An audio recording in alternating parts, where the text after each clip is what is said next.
Eu sou Carolina Botura, sou natural do interior de São Paulo, mas vivo aqui em Minas Gerais já tem muitos anos.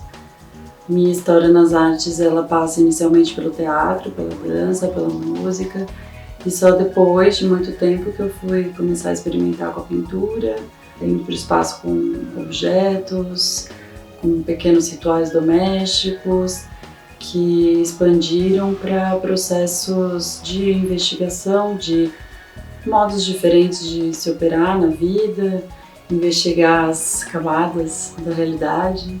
E depois busquei estudar desenho, fiz faculdade de artes plásticas, mas eu creio que esse processo inicial é que me formou enquanto artista.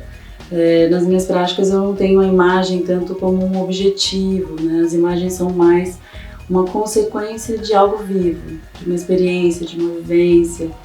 E isso acaba por estruturar um processo bem fluido entre as linguagens, né? Uma pode estar contida na outra, uma pode se tornar a outra. E a mesma coisa com relação à temática, não tem uma temática central. Essa dança, ela possibilita assim, que o centro possa estar em qualquer parte. Tudo depende de onde eu vou emergir, de acordo com os contextos coletivos, pessoais, oníricos. Mas claro que existe um tipo de imagem assim, que insiste em se revelar e ela parece me dizer de uma relação entre a unidade e o fragmento. Esse espaço entre uma coisa e outra como o que une e separa simultaneamente, né? As relações de vida e morte não como opostas, mas uma contida na outra, uma potencializando a outra, como nesses objetos de planta, né? Que eu posso observar a vida da morte, né? Enquanto elas estão se tornando pó.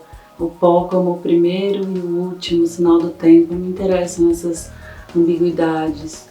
E não necessariamente o processo todo vai parar lá nas artes, né?